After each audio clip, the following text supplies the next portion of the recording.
conjuntivites. O que há é uma modificação dos agentes causais.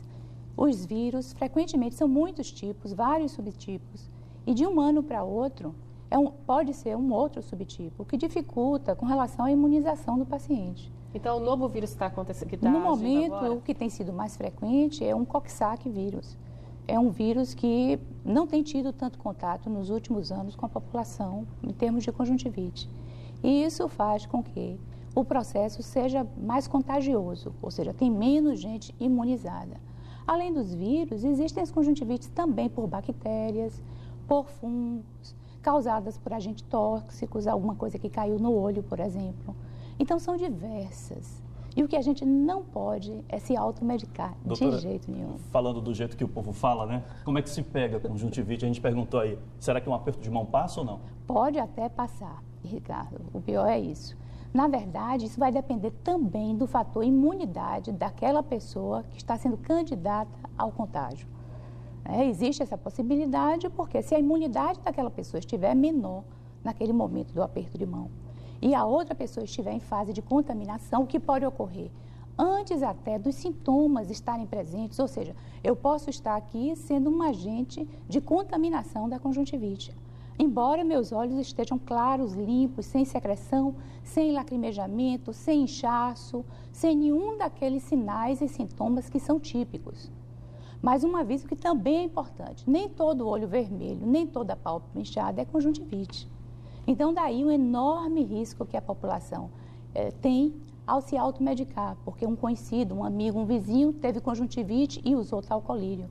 Existem diversas outras situações em oftalmologia que cursam com um quadro muito semelhante, que apenas um especialista, durante o exame com biomicroscópio, é capaz de diagnosticar se se trata, por exemplo, de uma conjuntivite ou de uma uveíte, que é uma inflamação mais interna, mais profunda, e outras situações diversas que causam um quadro muito parecido. Daí a importância da gente, embora pense, a conjuntivite é simples, se for viral é uma semana só e tal, é como uma gripe. Aliás, essa conjuntivite atual pelo Coxsackie não é apenas pelo Coxsackie, é o subtipo que tem sido mais frequente, que foi isolado pelo Instituto Adolph Lutz, nesse último surto que está ocorrendo. E não é somente ele que tem estado presente, mas no caso dele os sintomas são mais assim intensos. Se chama, inclusive, leigamente falando, de a gripe dos olhos.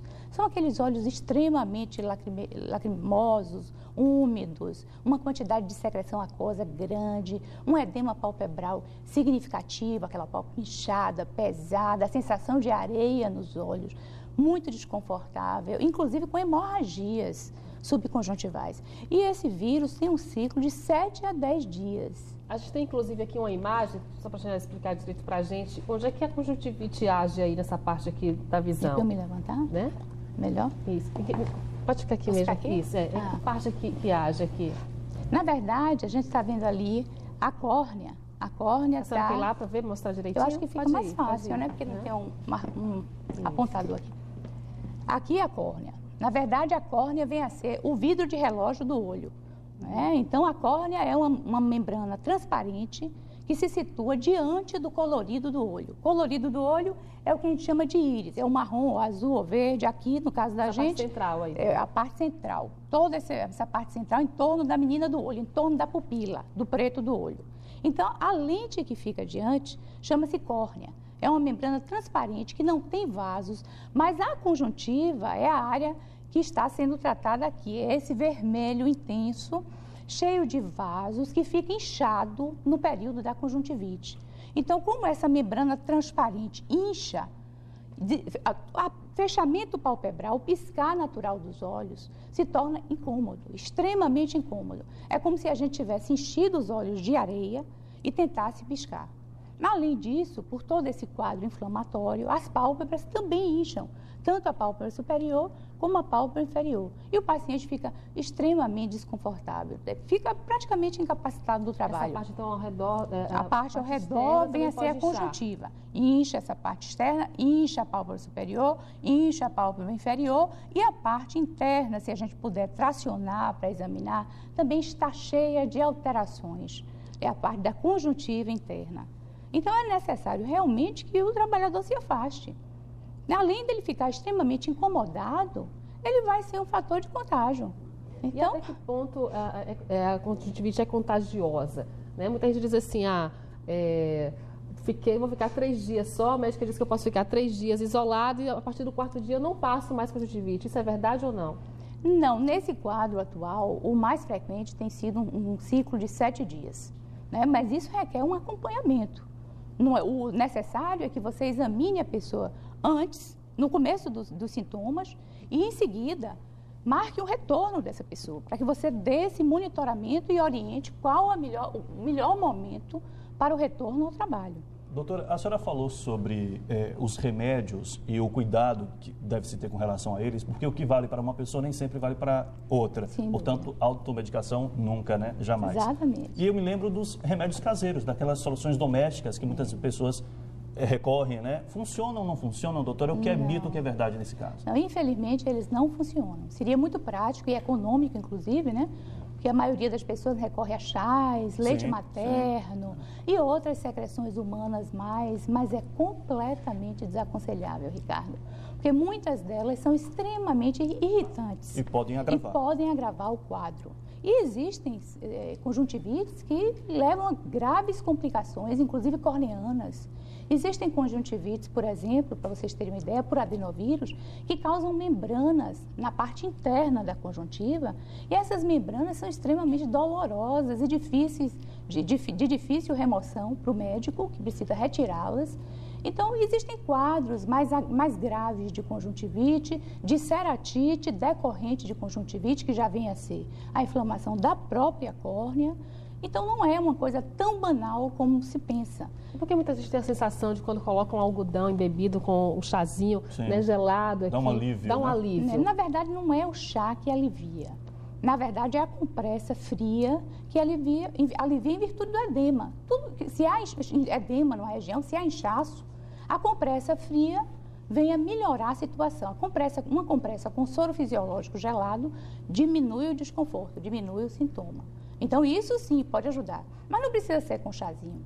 Pode ser com um frasquinho de soro, que custa menos, vende nas farmácias, pode ser bem limpo, com cuidado, para evitar a piora do quadro que a pessoa já apresenta. Nesse caso, não precisa procurar um médico, um posto de saúde para usar o soro? Precisa. Não tem. Usar o soro deve ser ato contínuo com a procura ao médico. Se for impossível ir agora, nesse exato momento, e a pessoa está apresentando esse edema, esse desconforto, o soro externo, o uso externo, não vai comprometer, piorar a situação.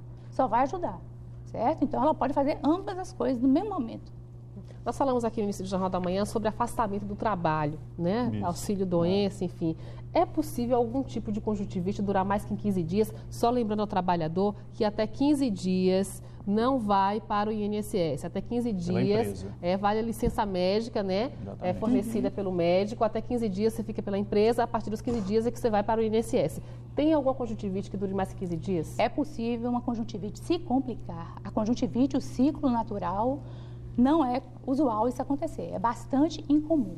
Agora, a conjuntivite pode se complicar de formas diversas e pode ter uma duração de alguns meses, inclusive, de forma bastante pontual e incomum e rara.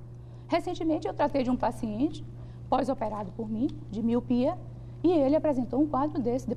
Claro, já estava de alta, por sorte, né? Poderia não estar, mas estava, já estava bem, e apresentou uma conjuntivite por adenovírus, com membrana, com ceratite, com todo o colorário grande de sintomas e sinais e alterações. E sofreu bastante, coitado. Mas agora já está recuperado. Então, é bem durar mais 15 dias. Mas ocorre. Eu fico pensando, doutora, durante esse período da manifestação dos sintomas, né, a pessoa em casa, ela tem que se isolar dos outros, quer dizer, não pode usar o mesmo talher, a mesma roupa de cama, enfim. O ideal é que tenha esse resguardo, sim, se for possível, porque vai diminuir a chance das pessoas em torno dela contraírem a mesma doença.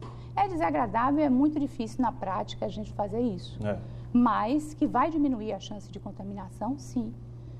Já que a gente não sabe se aquela pessoa está imunizada, que está ao lado da gente, a possibilidade de estar é relativamente pequena, de estar imunizada, já que os vírus se modificam de um surto para o outro, já que existe também a contaminação secundária por bactérias. Então, não é um agente causal só que está em jogo. E são diversas as pessoas com características diferentes. Então, o ideal é que todos os cuidados sejam tomados, Ricardo. Tem que usar uma luva ou não luva, o óculos escuro, enfim, que tipo de acessório para ajudar nessa hora? A própria pessoa usar luva não é necessário. A própria pessoa precisa manter as mãos sempre higienizadas, sempre lavadas. Se lembrar de evitar o contato com maçaneta de porta, em ambientes externos, procurar não circular. Ao invés de ir ao shopping, passear, ir a um cinema, procurar ficar repousando, porque todo o processo viral, o repouso auxilia a recuperação. E, por outro lado, a pessoa está poupando as pessoas em torno de também se contaminarem.